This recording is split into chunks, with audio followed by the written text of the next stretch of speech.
بسم اللہ الرحمن الرحیم۔ کل آیت 77 تک ہم نے گفتگو کی تھی۔ اب اسی سورہ یونس کے درس کا تسلسل ہے اور یہ چوتھا حصہ ہے۔ تو پہلے انہوں نے یہ کہہ کر حضرت موسیٰ علیہ السلام پر دھونس جمانے کی کوشش کی، یہ تو جادو ہے جادو ہے۔ ان کا خود یہ کہنا کہ یہ جادو ہے یہ بتا رہا تھا کہ خود ان کی نظر میں جادو کی کوئی اہمیت نہیں ہے۔ جیسے بعض لوگ کہتے ہیں نا جادو کی بڑی اہمیت تھی ان دنوں میں، تو اگر اہمیت تھی تو وہ یہ کہہ کر کے کہ موسیٰ علیہ السلام کو کہ یہ جادو ہے یا جادو ہے، تم جادوگر ہو، گویا ان کی حیثیت بڑھا رہے تھے، جبکہ اس سے صاف پتہ چل رہا ہے کہ وہ ان کو ڈیگریڈ کر رہے ہیں۔ تو گویا خود ان کی نظر میں جادوگر کی وہ کوئی حیثیت نہیں تھی، اور آپ علیہ السلام نے فرمایا وَلَا يُفْلِحُ السَّاحِرُونَ، جادوگر کبھی کامیاب نہیں ہوتا ہے۔ تو اب یہ دوسرا پیترا لے کر کے آئے جو ہر زمانے کے متکبرین انبیاء صلی اللہ علیہ وسلم کے سامنے لے کے آتے تھے۔ قالوا اجئتنا لتلفتنا عما وجدنا علیہ آباءنا وتکون لکم الکبریاء فی الارض، کہنے لگے اے موسیٰ کیا تم اس لیے آئے ہو کہ ہم کو اس طریقے سے پھیر دو جس پر ہم نے اپنے آباء و اجداد کو پایا ہے، اور تم دونوں کے لیے زمین میں بڑائی آ جائے، اقتدار تم دونوں کو مل جائے۔ اب انہوں نے اہمیت دی، اس اعتراض کے ذریعے انہوں نے نبی کو اہمیت دی، حالانکہ الفاظ غلط ہیں ان کے، لیکن تجزیہ صحیح ہے، کیونکہ نبی دنیا کے اندر کچھ پند و نصائح کے لیے نہیں آتا ہے۔ اس لیے نہیں آتا کہ کچھ لوگوں کو شراب سے، جوئے سے اور سود سے اور بھوک مری سے روک لے۔ یہ سب ضمنی نتائج ہیں اس کے، نبی کے آنے کے۔ اصل مقصد یہ ہوتا ہے کہ اللہ کی حکمرانی قائم ہو جائے، اور نبی جو ہوتا ہے وہ صرف یہ نہیں کہتا کہ اللہ کی حکمرانی تم قائم کر دو، نبی کہتا ہے اللہ سے ڈرو اور میری اطاعت کرو۔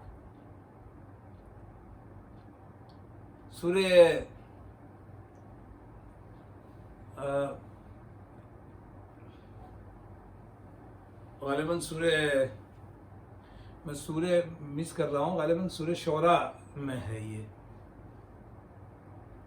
کہ ہر نبی کی دعوت کا جزء ایک بتایا گیا، ابراہیم علیہ السلام ہو یا لوط علیہ السلام ہو یا ہود علیہ السلام ہو یا صالح علیہ السلام ہو یا شعیب علیہ السلام ہو، سب کی دعوت کا ایک حصہ وہاں بتایا گیا ہے، اتقوا اللہ واطیعون، اللہ سے ڈرو اور میری پیروی کرو۔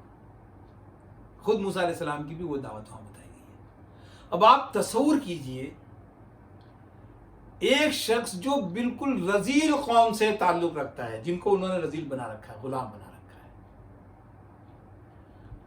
پھر وہ شخص فرعون کے محل میں پلا بڑا ہے، اللہ نے اس کو وہاں پالا ہے، کیونکہ وہ نرینہ اولاد کو قتل کر دیتا تھا، اللہ تعالیٰ نے جس ڈر سے وہ قتل کرتا تھا اس ڈر کو اس کے گھر میں پیدا کیا، مطلب اس کے گھر میں پہنچایا، وہاں ان کی پرورش ہوئی موسیٰ علیہ السلام کی۔ وہ جا کے فرعون سے یہ کہے کہ اللہ سے ڈر اور میری پیروی کر، تو سیدھے سیدھے اس کے اقتدار پہ لات ہے، اس میں کیا ایش پیچ ہے؟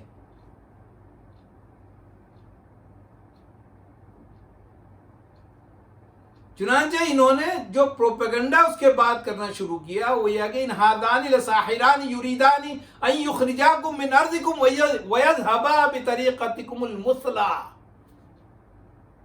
یہ دونوں جادوگر اس لیے آئے ہیں کہ تمہیں تمہارے دیش سے نکال دیں، اور تمہاری جو سنسکرتی ہے